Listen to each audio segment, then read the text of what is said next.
The gunshot echoed across the rolling plains of the Colorado Territory, sending a flock of startled birds into the darkening sky as Matthew Flannery slumped over his horse, blood seeping through his fingers as he clutched his side. His vision blurred, the distant lights of Fort Garland wavering like candles in the wind as he urged his exhausted mount forward through the gathering dusk of October 1872. Margaret Andrews shivered against the autumn chill, drawing her woolen shawl tighter around her shoulders as she made her final check of the barn for the night. The 24-year-old widow had learned to be thorough since her husband's passing 2 years prior, leaving her alone to manage their modest homestead on the outskirts of Fort Garland. She was hanging the lantern on its hook when she heard the sound, a dull thud followed by labored breathing coming from just outside the barn door. Her heart hammered against her ribs as she cautiously approached, lantern held high. The light cast long shadows across the barn entrance, illuminating the crumpled form of a man sprawled face down in the dirt. A horse, foam-flecked and trembling with exhaustion, stood nearby, reins trailing in the dust. "Hello," Margaret called, voice quavering slightly as she approached. "Sir, are you alive?" the man groaned, attempting to push himself up before collapsing again. Margaret set the lantern down and rushed forward, caution temporarily forgotten. As she reached him, he managed to roll onto his back, revealing a face etched with pain and a shirt soaked in blood. "Water," he rasped, eyes struggling to focus on her face. "Please." Margaret's mind raced. The nearest doctor was in town, a good 3 miles away, and night was falling fast. This stranger was clearly badly wounded, and something in his desperate gaze made her decision for her. "Can you stand if I help you?" she asked, already moving to slip her arm beneath his shoulders. He nodded weakly, and with considerable effort, they managed to get him upright. The man was tall and solidly built, though currently unsteady as a newborn colt. He leaned heavily against her as she guided him into the barn, leaving a trail of blood droplets in their wake. "My horse," he murmured, glancing back toward the exhausted animal. "I'll tend to it after I see to you," Margaret assured him. "First things first." She helped him onto a clean pile of hay, then quickly retrieved the horse, leading it into an empty stall where she removed its saddle and provided water. When she returned to the wounded man, his eyes were closed, his breathing shallow. "I'm going to need to look at that wound," she told him, kneeling beside him. "Can you tell me your name?" His eyelids fluttered open.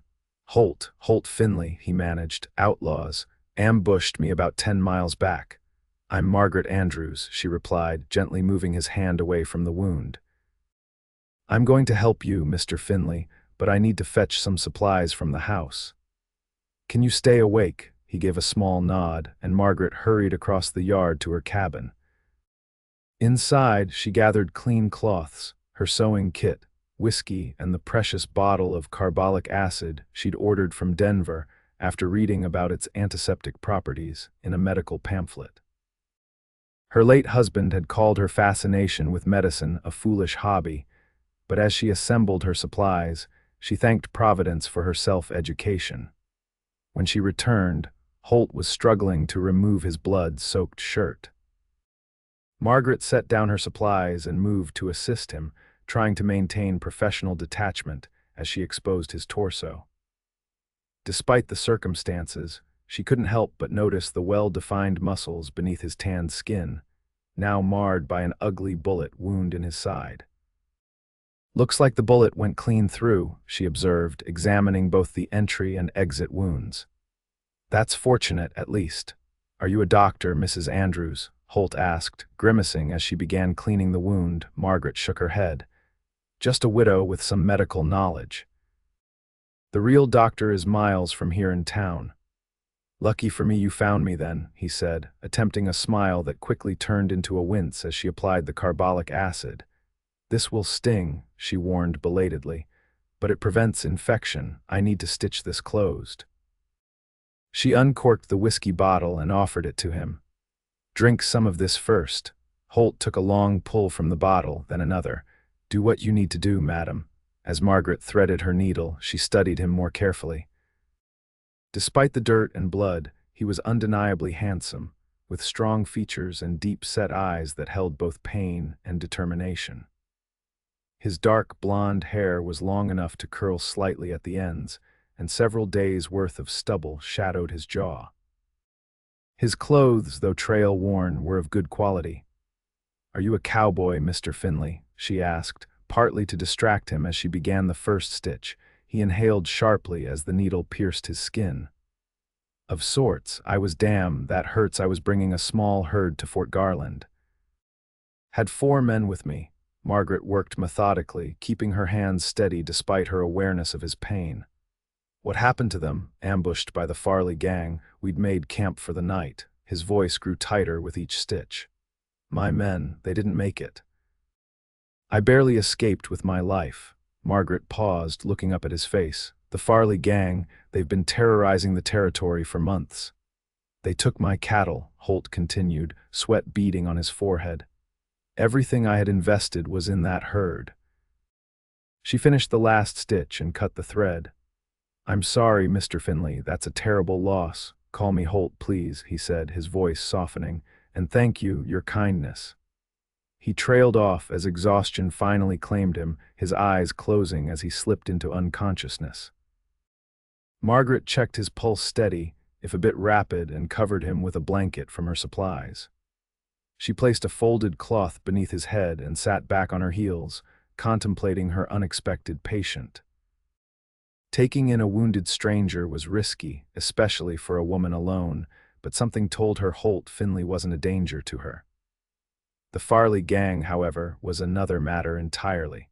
If they discovered Holt had survived, they might come looking to finish the job. She rose to her feet, suddenly acutely aware of her isolation. The nearest neighbor was over a mile away. Making a quick decision, Margaret retrieved her late husband's rifle from the house and brought it to the barn, along with some bedding for herself. She wouldn't leave Holt alone tonight, not when fever might set in, and not when danger might be lurking in the darkness beyond her property. As she settled onto a makeshift bed of hay and blankets near Holt's unconscious form, Margaret found herself studying his face in the lantern light. It had been a long time since she'd had a man's presence on her homestead. Thomas Andrews had been a decent husband, hardworking and honest, but their marriage had been one of convenience rather than passion. His death from pneumonia had left her with grief, yes, but also with unexpected freedom and a property of her own to manage as she saw fit. The night passed slowly. Margaret dozed intermittently, waking frequently to check on Holt, wiping his brow when fever began to rise and helping him sip water during his brief moments of consciousness. By dawn, his fever had broken, and he slept more peacefully. Morning light streamed through the cracks in the barn walls as Margaret stirred from her uncomfortable slumber. She sat up, stretching her stiff muscles, to find Holt's eyes open and watching her. "You stayed here all night," he observed, his voice stronger than it had been the previous evening. Margaret smoothed her rumpled skirts. "I was concerned about fever. How do you feel?" "Like I've been trampled by a herd of buffalo," he admitted with a weak smile, "but I'm alive thanks to you." "You should rest today," she said, rising to her feet. "I'll bring you some breakfast from the house." As she turned to leave, he called after her. "Mrs. Andrews," she paused, looking back at him. "I won't forget this kindness. Once I'm back on my feet, I'll find a way to repay you." Margaret nodded, feeling a warmth spread through her that had nothing to do with the morning sun. "Rest now, Mr. Finley.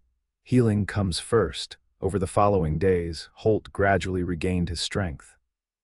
Margaret moved him from the barn to the small spare room in her cabin, despite her initial concerns about propriety. The wound was healing cleanly, but he was still weak from blood loss and in no condition to travel. On the third morning, Margaret entered the kitchen to find Holt already awake, seated at her table with a cup of coffee he'd managed to prepare himself. "You shouldn't be up yet," she admonished, though she was secretly impressed by his progress. "I've imposed on your hospitality long enough," he replied. "The least I can do is make myself useful." Margaret set about preparing breakfast, aware of his eyes following her movements. And how do you propose to be useful with a healing bullet wound, Mr. Finley? I noticed your fence needs mending, and there's firewood to be chopped before winter sets in. He sipped his coffee. Once I'm steadier on my feet, of course. She placed a plate of eggs and biscuits before him. And then what? Will you go after the Farley gang? A shadow crossed his face. They took everything I had. 5 years of saving and working went into that herd. And seeking revenge could cost you your life, Margaret pointed out. The sheriff in town has been trying to catch the Farleys for months without success, Holt finished for her. No, Mrs. Andrews, this is something I need to handle myself. Margaret sat across from him, her own breakfast untouched. That's foolish talk, and you know it. One man against a gang of outlaws. Those are poor odds, Mr. Finley. He met her gaze steadily. I appreciate your concern, but I can't just let them get away with murder. My men had families. Margaret sighed, recognizing the stubborn determination in his expression. At least wait until you're fully healed. And consider speaking with Sheriff Davis first. He's a good man, even if he hasn't managed to catch the Farleys yet. Holt's expression softened. I'll consider it. And please, I asked you to call me Holt. Then I insist you call me Margaret, she replied, finding herself smiling despite her concerns. The days fell into a rhythm as autumn deepened around the homestead. True to his word, Holt began helping with small tasks as his strength returned, first inside the cabin and eventually around the property. Despite Margaret's protests, he insisted on earning his keep. One afternoon, about 2 weeks after his arrival, Margaret returned from gathering eggs to find Holt mending the chicken coop, his shirt discarded in the October sunshine as he worked. She paused, basket in hand, struck by the sight of him. The bullet wound was healing well, now just a puckered red line against his tanned skin. The rest of him had recovered remarkably, muscles flexing as he hammered a board into place. He glanced up, catching her watching him, and a slow smile spread across his face. The hinge was broken, he explained, gesturing to his handiwork. I see that, Margaret replied, feeling a blush warm her cheeks as she quickly diverted her gaze. You shouldn't overexert yourself. Holt picked up his shirt, wiping his brow before putting it back on. I feel almost back to normal. Your care worked wonders. That evening, as they sat by the fire after supper, a comfortable silence between them, Holt finally spoke of his life before the ambush. I was raised on a ranch near Santa Fe, he told her, his eyes reflecting the dancing flames. My father taught me everything about cattle and horses before he passed. I worked other men's herds for years, saving every penny to buy my own. And you were bringing them here to sell? Margaret asked. He nodded. Fort Garland seemed promising. The army post creates steady demand. He sighed, running a hand through his hair. I had finally saved enough for a small place of my own. Nothing grand, just enough land to build something worthwhile. You can still have that, Margaret said softly. Holt's gaze shifted to her face, studying her in the firelight. Perhaps. What about you, Margaret? How did you come to be alone on this homestead? She stared into the fire, memories washing over her. Thomas and I married 6 years ago. He had this land from a homestead claim and needed a wife to help work it. I was 22 with few prospects in town after my parents died. She shrugged. It was a practical arrangement. Not a love match, Holt asked gently. Margaret shook her head. He was a good man, fair and hardworking. We were companions. She hesitated, then added, when he died of pneumonia 2 winters ago, I discovered he'd left everything to me. Many expected me to sell and move to town, but I've grown to love this place. It's a fine piece of land, Holt agreed. You've maintained it well. It's not easy alone, she admitted. But it's mine, my freedom. Their eyes met across the small space and something unspoken passed between them. Margaret looked away first, suddenly aware of how intimate the moment had become. It's getting late, she said, rising from her chair. We should both rest. That night, Margaret lay awake in her bed, listening to the occasional creak of the floorboards as Holt moved about in the spare room. His presence in her home had become comfortingly familiar in such a short time. Too familiar, perhaps. She couldn't deny the warmth that spread through her when he smiled, or the way her heart quickened when their hands accidentally brushed. Such feelings were dangerous. Holt would leave once he was fully healed, either to pursue the Farley gang or to rebuild his life elsewhere. Becoming attached would only lead to heartache. With this stern reminder to herself, Margaret finally drifted into an uneasy sleep. The next morning brought the first dusting of snow and a pair of unexpected visitors. Margaret was kneading dough for bread when hoofbeats approached the cabin. She wiped her hands on her apron and moved to the window, anxiety clutching at her heart when she saw two rough-looking men dismounting in her yard. Holt appeared at her side, his expression grim as he recognized the men. "Farley's scouts," he muttered. "They must be checking neighboring properties." "Looking for you," Margaret whispered. He nodded, reaching for the rifle mounted above the door. "Stay inside." "No," Margaret caught his arm. "If they're searching for you, seeing a strange man will only confirm their suspicions. Let me speak to them." Holt hesitated, clearly torn. "Trust me," she insisted. "They have no reason to suspect I'm harboring you. I'll tell them I haven't seen any strangers." After a moment, he reluctantly nodded. "I'll be right inside the door with the rifle if you need me." Margaret straightened her apron and stepped outside, closing the door firmly behind her. She adopted the wary but polite demeanor of a woman accustomed to living alone. "Good morning, gentlemen," she called, stopping several paces from them. "What brings you to my property?" The older of the two men removed his hat, revealing greasy hair beneath. "Morning, madam. We're looking for a man, might have passed through these parts a couple weeks back." "I don't get many visitors out here," Margaret replied, keeping her voice steady despite her racing heart. "This one would have been hard to miss," the second man said, his cold eyes scanning the property. "Tall fella, probably wounded, might have been on a bay horse." Margaret shook her head. "I haven't seen anyone like that. What did he do?" "Stole from our employer," the first man answered smoothly. "Mr. Farley doesn't take kindly to thieves." The name confirmation sent a chill through her, but Margaret maintained her composure. "Well, I can't help you. As I said, I live alone and rarely have visitors." The second man took a step toward the barn. "Mind if we have a look around?" "I do mind," Margaret said firmly, standing her ground. "This is my property and you have no right to search it. If your man passed through here, I didn't see him. Now, if you'll excuse me, I have bread in the oven." The two men exchanged glances, and for a heart-stopping moment, Margaret thought they might force their way past her. Then the older one replaced his hat with a tight smile. "Of course, madam. Sorry to trouble you. If you do happen to see a stranger, you'd be wise to let Sheriff Davis know right away. This man is dangerous." "I'll keep that in mind," Margaret replied coldly. "Good day, gentlemen."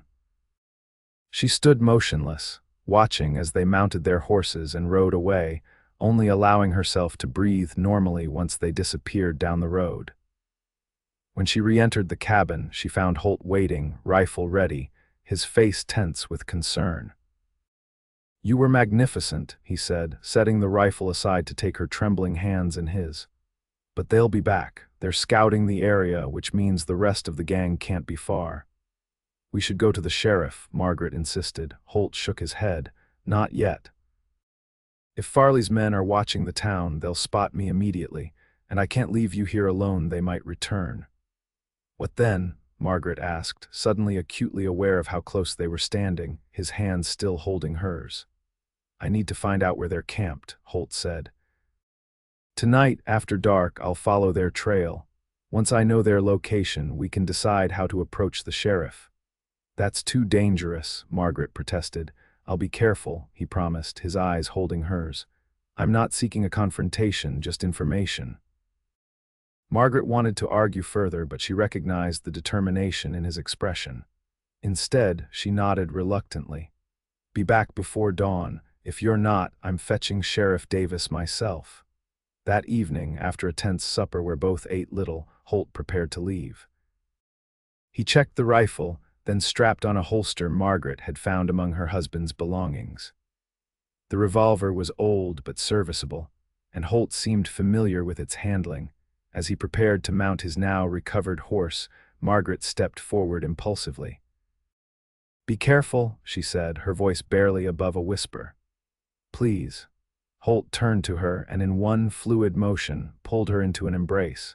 Margaret stiffened in surprise before melting against him, her arms circling his waist as she pressed her cheek against his chest. "I'll come back," he murmured into her hair. "I promise." Then he released her, swung onto his horse and disappeared into the darkness, leaving Margaret standing alone in the yard, her heart pounding with emotions she dared not name.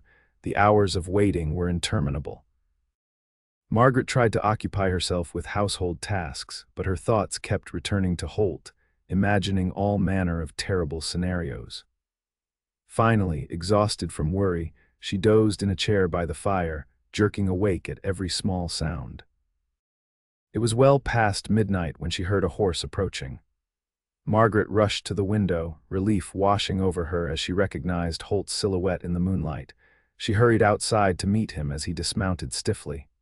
"Did you find them?" she asked, leading him toward the cabin. Holt nodded grimly. "They're camped in the abandoned mining settlement about 8 miles north of here, at least 10 men, maybe more." He removed his hat, running a hand through his hair. "They've got my cattle penned in the old corral there. They're planning to move them tomorrow, from what I overheard." Inside the warmth of the cabin, Margaret poured him a cup of coffee, noticing the tight set of his jaw. "What are you thinking?" "I'm thinking we ride into Fort Garland at first light and speak with Sheriff Davis," Holt said, surprising her. "You were right, Margaret. This isn't something I can handle alone." Relief flooded through her. "That's the sensible decision." "I'm not always a sensible man," he admitted with a small smile, "but I have more to consider now than just my own vengeance."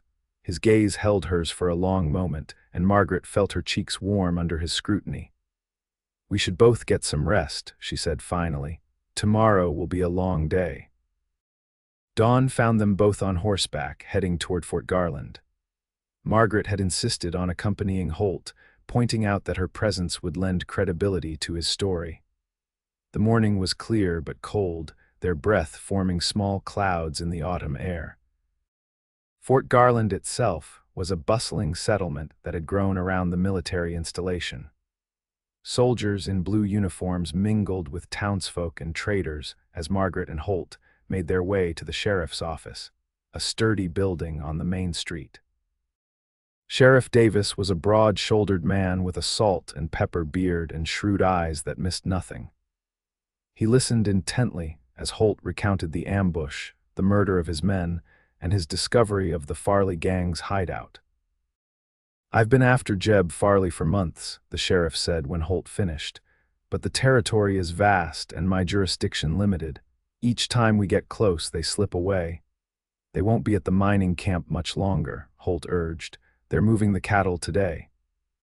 Sheriff Davis stroked his beard thoughtfully. "Most of my deputies are escorting a prison transport to Denver. I've got 2 men here plus myself." He looked squarely at Holt. "Even with you, that's 4 against at least 10 hardened outlaws." "The army post," Margaret suggested. "Surely they could spare some men." "The commander's a stickler for jurisdiction," the sheriff replied. "Won't intervene in civilian matters unless there's a direct threat to the fort." He rose from his desk, reaching for his hat. "But I know a few men in town I trust with a gun." "Give me an hour to round them up."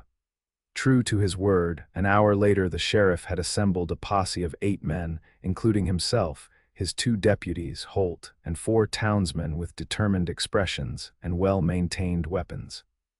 Margaret stood beside Holt's horse as the men prepared to depart.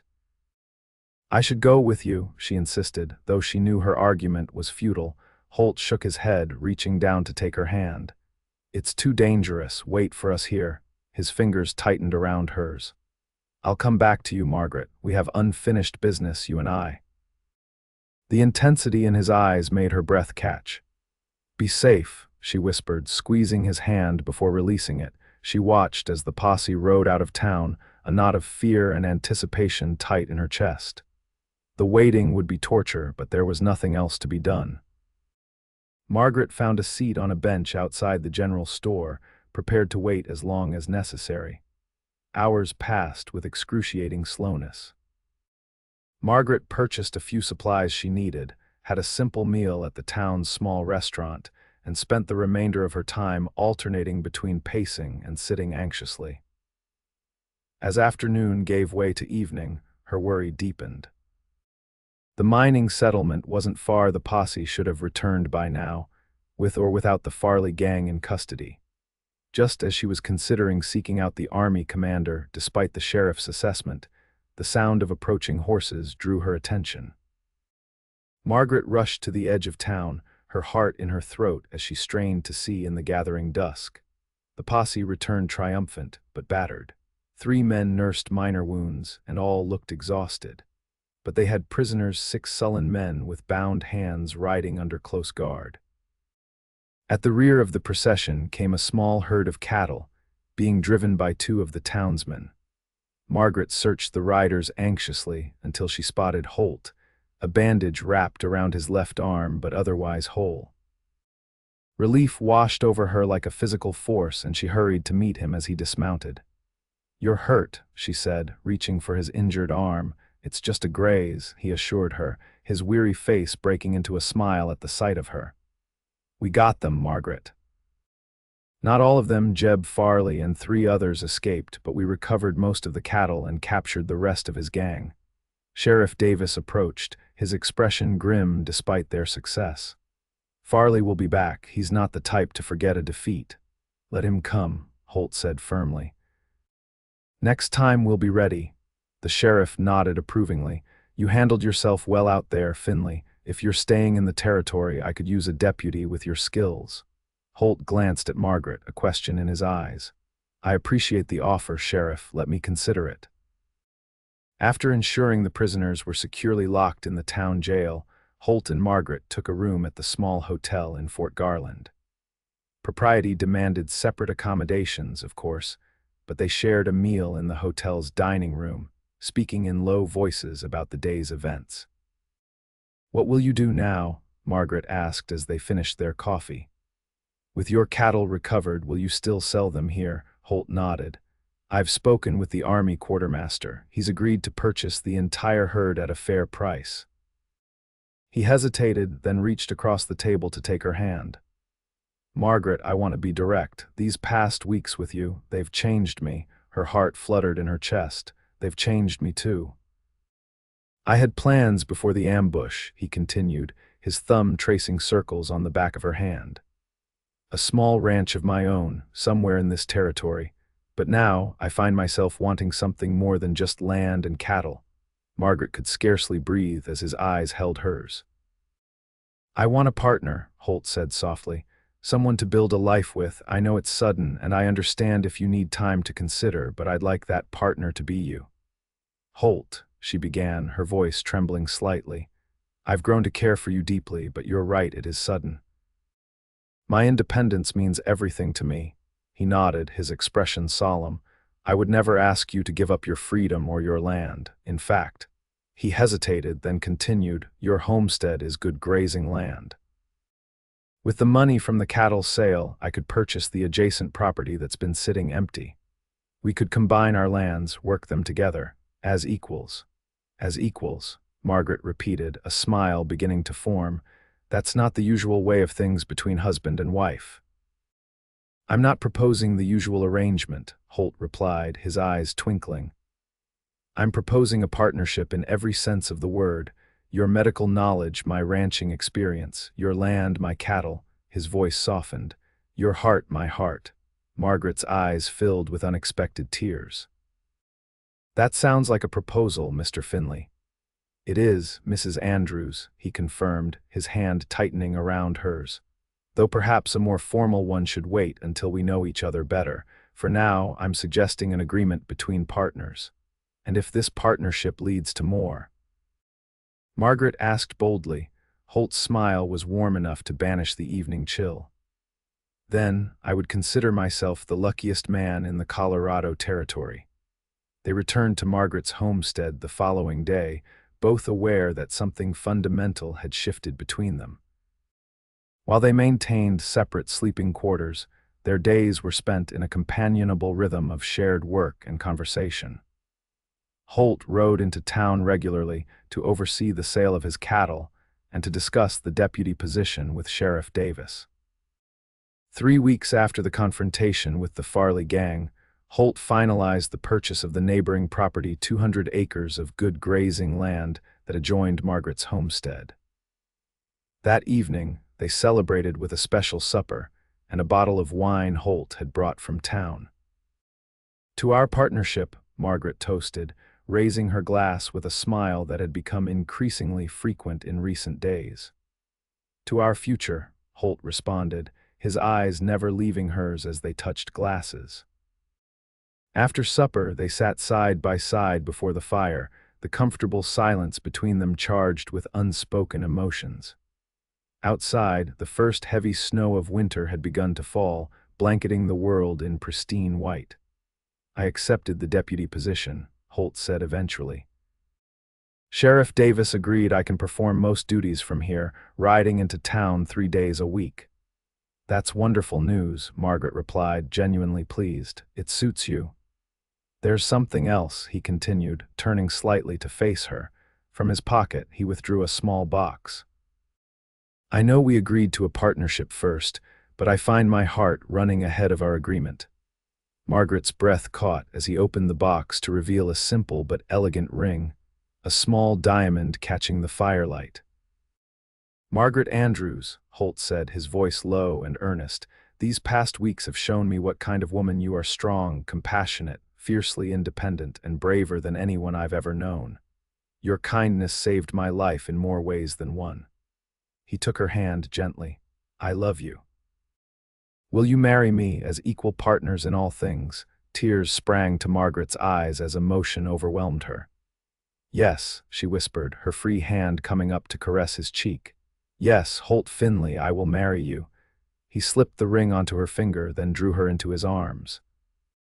Their first kiss was tentative, a gentle exploration that quickly deepened into something more urgent. When they finally parted, both were breathless. "I should probably mention," Holt murmured, his forehead resting against hers, "that as sheriff's deputy, I'll be expected to help capture Jeb Farley when he resurfaces." Margaret sighed, her arms still around his neck. "I know, just promise me you'll be careful." "Always," he assured her. "I have too much to live for now." They were married 2 weeks later in the small church in Fort Garland, with Sheriff Davis standing as Holt's best man and the schoolteacher, Miss Eleanor Tate, serving as Margaret's bridesmaid. The ceremony was simple but heartfelt, and the celebration afterward at the hotel was attended by most of the town. Winter settled fully over the Colorado territory as the newlyweds established their life together. They worked side by side to combine their properties into a functioning ranch, with plans to purchase breeding stock in the spring. Holt's duties as deputy took him to town regularly, while Margaret continued to expand her medical knowledge, occasionally assisting the town doctor with cases. It was a cold February morning when Sheriff Davis arrived at their ranch, his expression grave. Margaret knew instantly what his visit meant, even before he spoke. "Jeb Farley's back," the sheriff announced as they sat at the kitchen table. "He and his remaining men robbed the bank in San Luis yesterday. 2 people were killed." Holt's jaw tightened. "Where are they now?" "Headed this way, according to witnesses," Sheriff Davis replied. Farley was heard boasting that he had unfinished business in Fort Garland. Margaret reached for Holt's hand under the table, squeezing it tightly. "We're organizing a proper posse," the sheriff continued. "Armies cooperating this time, given the bank robbery and murders. We ride tomorrow at first light." After the sheriff departed, Margaret and Holt stood in silent embrace in the middle of their kitchen. "I have to go," Holt said softly against her hair. "I know," Margaret replied, her arms tightening around him, "but you also have to come back.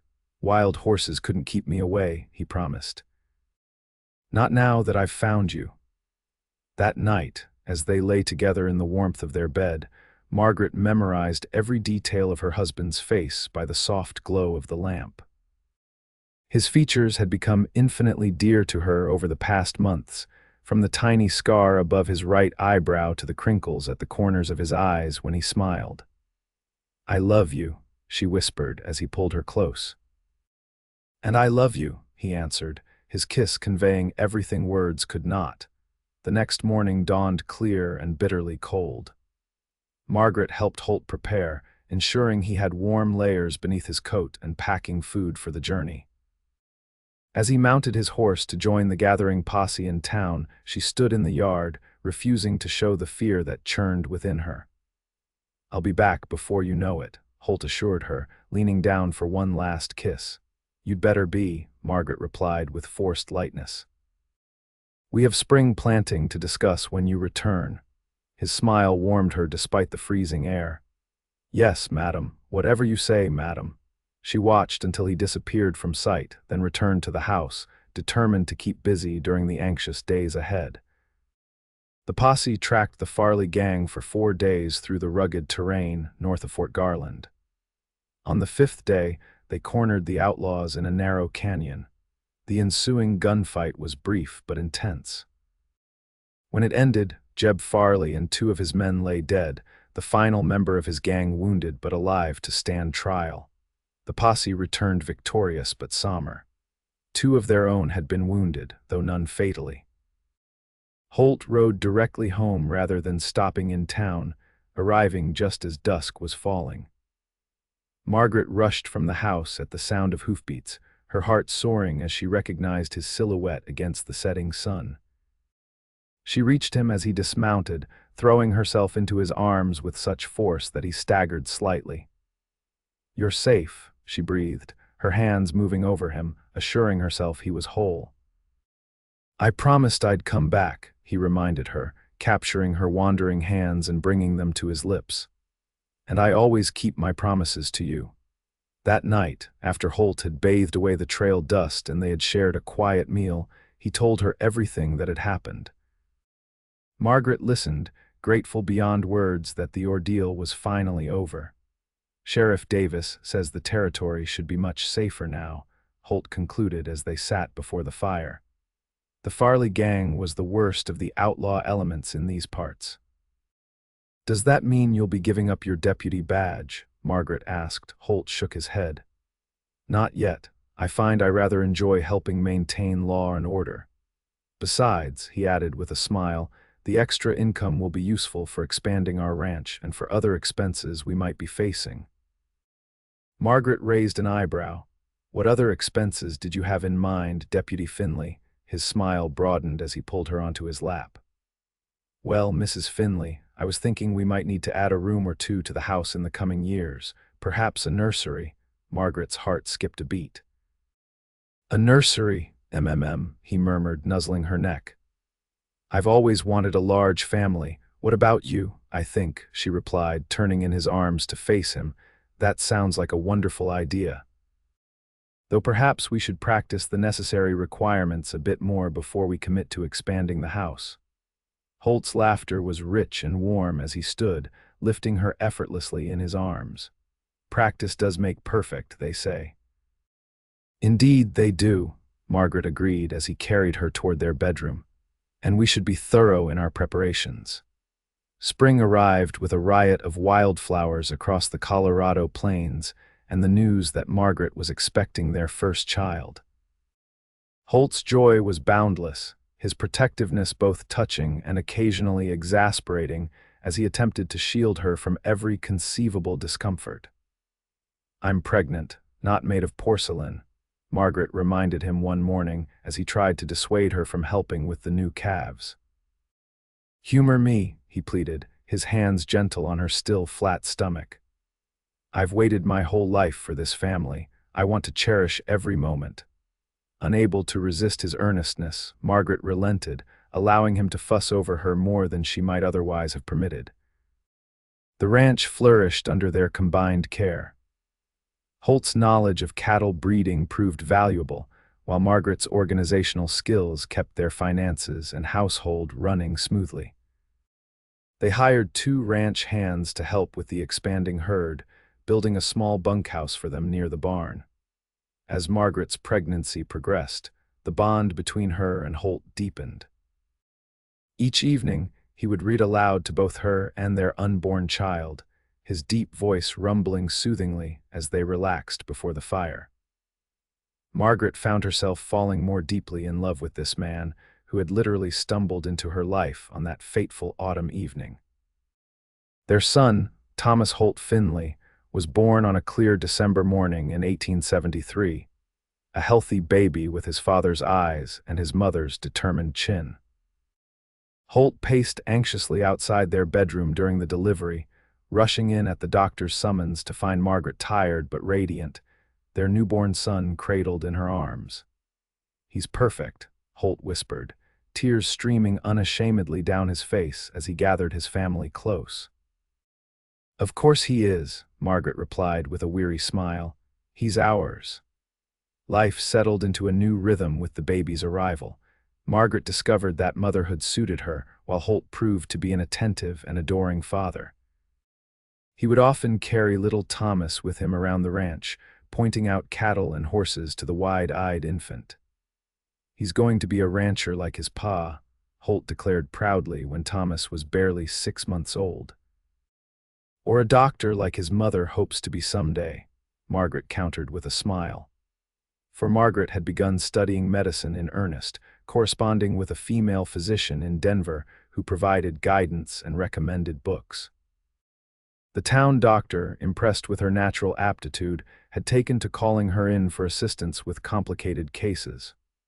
"Why not both?" Holt suggested, bouncing their son on his knee. "A ranching doctor, that would be something to see." "Indeed it would," Margaret agreed, her heart full as she watched the two people she loved most in the world. By the time Thomas celebrated his 2nd birthday, the Finley Ranch had become one of the most prosperous in the area. Holt continued his duties as deputy, though less frequently as their business demanded more attention. Margaret had established herself as the region's unofficial 2nd medical practitioner, particularly favored by the women of Fort Garland for her gentle manner and practical advice. It was around this time that Margaret realized she was expecting their 2nd child. Holt's joy was, if possible, even greater than the first time. A brother or sister for Thomas, he marveled, his hand resting tenderly on her stomach. "Our family is growing just as we dreamed." "This little one will have quite the inheritance," Margaret observed. "The ranch has done well." Indeed, they had recently purchased another adjacent property, expanding their holdings to nearly 500 acres. The cattle herd numbered over 200 head, and they had added a small but quality horse breeding operation to their enterprises. Their daughter, Rebecca Margaret Finley, arrived in the summer of 1876, a delicate beauty with her mother's chestnut hair and her father's determined spirit. Thomas, now a sturdy 3-year-old with boundless energy, approached his role as big brother with solemn importance, insisting on helping his mother with the baby at every opportunity. As their children grew, so did the legend of Holt and Margaret Finley throughout the region. Their ranch was known for fair dealing and quality stock. Margaret's medical practice expanded, eventually leading to the construction of a small clinic on their property where she could treat patients without bringing them into the family home. Holt's reputation as a former deputy, and the man who helped bring down the notorious Farley gang, gave him standing in the community. When Sheriff Davis announced his retirement in 1880, many in Fort Garland urged Holt to run for the position. After careful consideration and lengthy discussions with Margaret, he agreed. It would mean more time away from the ranch, he acknowledged as they discussed the possibility late one night. "We have good hands now," Margaret pointed out. "And the children are old enough to understand that their father is doing important work." Holt studied her face in the lamplight. "What about you? Your medical practice keeps you busy already." "We've always been partners in everything," she reminded him. "If this is what you want, I support you completely." His election as sheriff was nearly unanimous. Holt took to the role naturally, his inherent sense of justice and fairness making him respected even by those who occasionally found themselves on the wrong side of his jail cell. The years passed in a blur of growth and change. 2 more children joined their family, Daniel James in 1878 and Sarah Elizabeth in 1881, completing their brood of 4. The ranch continued to prosper, and Margaret's medical practice became officially recognized when she completed her formal education through correspondence and examinations in Denver. In 1882, 10 years after Holt had first stumbled wounded into Margaret's barn, they celebrated by taking a rare trip away from the ranch, leaving their children in the capable hands of their longtime housekeeper and the ranch foreman. They traveled to Denver, staying in a grand hotel and attending the theater luxuries neither had experienced before. On their final evening in the city, as they strolled arm in arm through a moonlit park, Holt stopped suddenly, turning to face his wife. "Are you happy, Margaret?" he asked, his expression serious in the silvery light. She looked up at him, this man who had changed her life so completely. At 44, his hair was now streaked with silver at the temples, and the lines around his eyes had deepened with the years. To Margaret, he had never been more handsome. "Completely," she answered truthfully. "Are you?" His smile was answer enough, but he elaborated anyway. "I have everything I ever wanted and more than I ever dreamed possible." He took both her hands in his. "That night when I was shot, I thought I'd lost everything. Instead, I found you the greatest treasure of my life." Margaret felt tears gathering in her eyes. "And I found a partner who values my mind as much as my heart, who never once asked me to be less than I am." "How could I?" Holt asked softly. "Your strength, your compassion, your intelligence, they're what I fell in love with. What I'm still in love with more each day." They kissed beneath the Denver stars, as deeply in love as they had been on their wedding day, perhaps more so for the years they had weathered together. The journey home to Fort Garland was filled with plans and dreams for their future. Their oldest, Thomas, was showing a keen interest in both ranching and medicine, much to his parents' delight. Rebecca had her mother's healing hands and her father's sense of justice, while Daniel seemed destined for a life working with horses. And little Sarah, not yet in school, already displayed a remarkable aptitude for numbers. As their stagecoach crested the final hill before Fort Garland, revealing the sprawling landscape of the San Luis Valley below, Holt took Margaret's hand. "Look at that view," he said quietly. "Who would have thought that getting shot would turn out to be the luckiest day of my life?" Margaret squeezed his hand, her eyes on their ranch in the distance, smoke curling peacefully from the chimney. "And who would have thought that finding a wounded cowboy in my barn would lead to all of this?" "I knew," Holt said with a grin. "The moment you stitched me up with those steady hands, I knew you were something special." Margaret replied with a raised eyebrow. "As I recall, you were unconscious for most of that procedure." "My heart knew," he insisted, bringing her hand to his lips. "Even if my mind was otherwise occupied." The stagecoach carried them down into the valley, toward home and family, and the life they had built together, a life that had begun with an act of kindness on an autumn evening long ago, when a wounded cowboy found shelter in a lonely widow's barn, and 2 hearts began their journey toward healing each other.